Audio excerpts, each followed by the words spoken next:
This man tried to befriend a lion, instantly regrets it. We give you The Lion King, Netflix adaptation. A bunch of poachers kills his lion's pride. End of movie. Poor Mufasa, but that's the cruel reality. Two poachers decide to split from the group and check the bushes for more lions. Top 10 bad ideas. They find traces of another lion. Simba survived? One of the poachers suddenly disappears. Then another one. The group splits, leaving one poacher behind. He sets up an animal trap and hears his buddies moaning. Oh, look who's back. One of the poachers with half of his face eaten off. For me, that'd be an improvement. The guy tries to run away but gets into his own trap. Irony. Simba will have a delicious dinner today. Now, meet our hero, Dr. Nate Samuels. He arrived all the way from London in a wild savannah with his teenage daughters, Nora and Meredith. They meet Martin, a longtime family friend. The family came to a village where Nate's wife was from. Martin was the one to introduce her to Nate. They arrive at Martin's palace. Looks extremely beautiful with all this green stuff around, but it turns out he doesn't have Wi-Fi. Bummer. Well, it was nice visiting you, bro, but I'm out. This video is brought to you by adamandeve.com. Use code MINUTE at checkout for 50% off one item plus free shipping in the US and Canada. Some exclusions apply. You can't go wrong with Adam and Eve. They've got 24/7 customer service, 90-day no-hassle returns, discreet shipping. They've been in business for over 50 years, and 20% of their profits goes to fight the spread of HIV around the world. Be sure to check the description for more information, and thank you for supporting the channel. Jokes. I wouldn't have even left my apartment to begin with. The company gets comfortable and enjoys some dinner. Girls are excited to see some old photos of their mom. We learn that Meredith wants to attend art school, while Nora wants to become a psychologist. Guess they are in the middle of some family crisis. Nate and his mom split up. Then mom got cancer and passed away. And now kids blame poor Nate. Well, that's a man's destiny. Getting blamed for a woman's problems. Just kidding. Don't cancel me. Luckily, men are reasonable and can deal with the problems with a few bottles of booze. Nate goes self-reflecting about how he indeed is the reason his wife died because of cancer.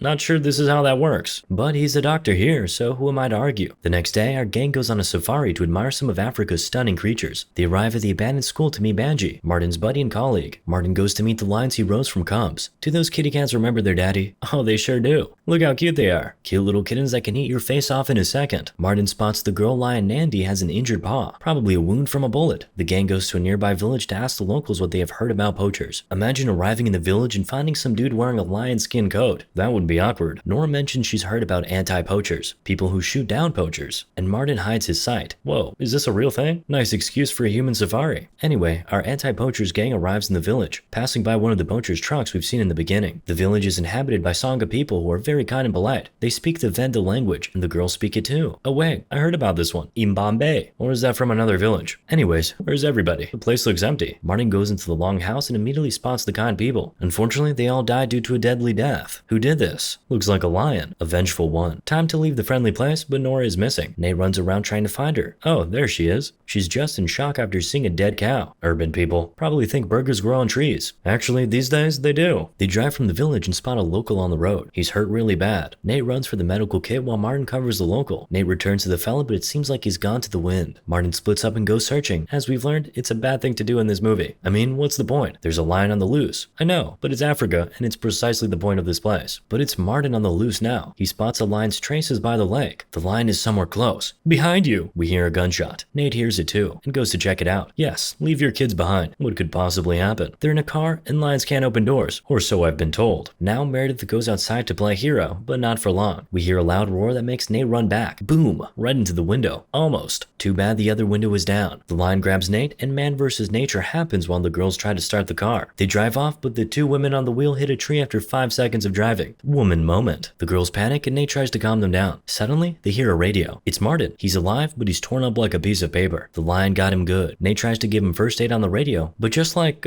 flirting on the phone, it's only a glimpse of the real thing. Martin heats up his knife with a lighter and puts it into his artery. Nate hears the screaming, meaning Martin is pretty close. He wants to help, but it's a bad idea. The lion is approaching Martin, staring right at him. Whoa, that's probably the Simba guy. Male lions don't hunt. They only protect their pride from other lions. Women do the hunting part. Lion society is pretty dope. But anyway, this Simba dude is built different. He killed the bad poachers, then he clapped all the innocent villagers, including the women and children. And now he's using Martin, the only dude out there to defend lions, as bait. This Simba guy is a real jerk. Meanwhile, the lion wandered off, and Nate found a tranquilizer rifle. He gets on top of the car's roof trying to spot Simba. Meredith goes out of the car. Yeah, sure, you go hunt that lion, baby girl. Just when the girl got out of the car, the lion came from the hill. Perfect timing. Nate shoots it but misses. Nor passes him another shot, but the lion jumps and pushes him off onto the the ground. Meredith runs away. Nate crawls behind the car, winning some precious seconds. Silly Lion is too big to crawl down the car. Nate manages to grab a gun. Meanwhile, Meredith finds Martin. Nora gets the tranquilizer bullet and stabs it right in the lion's back. Whoa, smart move. And a brave one. Finally, the gang gathers up in a car. Nate tries to fix Martin's leg. Sleepy Simba wanders around. Probably ate some coffee beans and now can't properly sleep. It's nighttime and the gang is still stuck in a car, waiting for someone to find them. Martin passed out. At least someone's enjoying his time. Meredith considers now the perfect time to discuss their family issues. Understandable. They've been sitting in this car for like 6 hours now, and since there's no restroom around, the crap comes out of their mouth. After a while, Martin wakes up. He assumes the lion is somewhat intelligent. Poacher's killed his pride and now he's revenging everyone around. Maybe he is, maybe he isn't. This does not help the situation. The gang is miles away from any sort of civilization, with almost no water left, but going out there in the dark against a lion is a self-delete mission. So they wait for help and get it, or they pass out due to dehydration. The only two options available. Nate falls asleep, has nightmares, then sees his wife.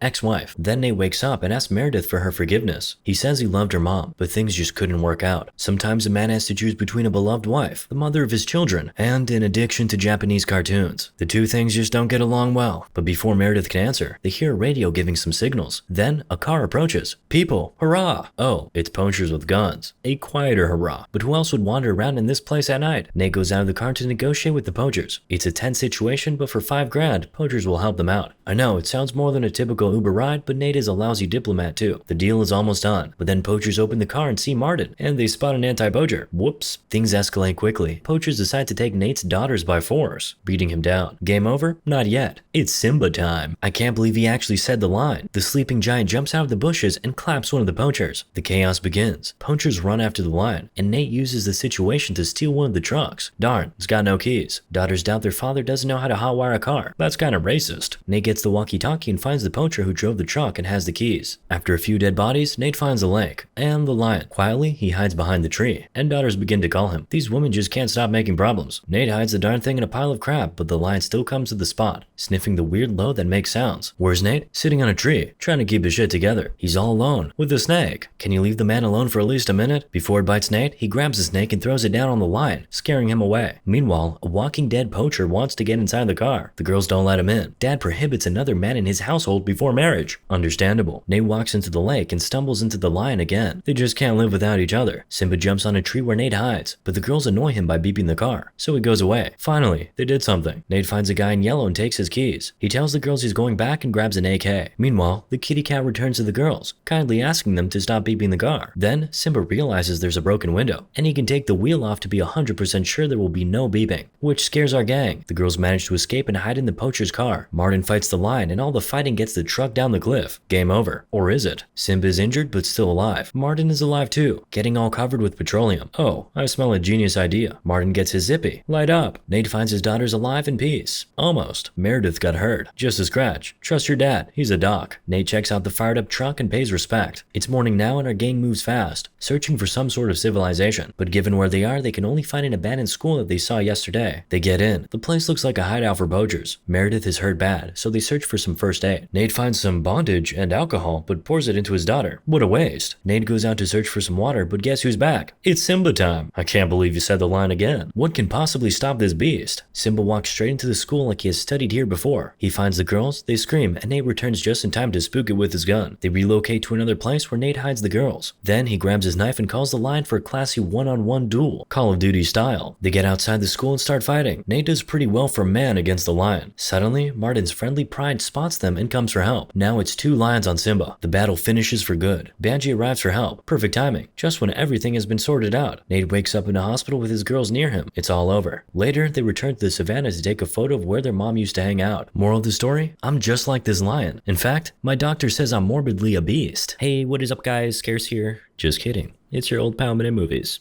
Sorry for the delay in uploads. I was at a wedding, and it was pretty cool. Anyway, I'll be back to uploading regularly. You're welcome.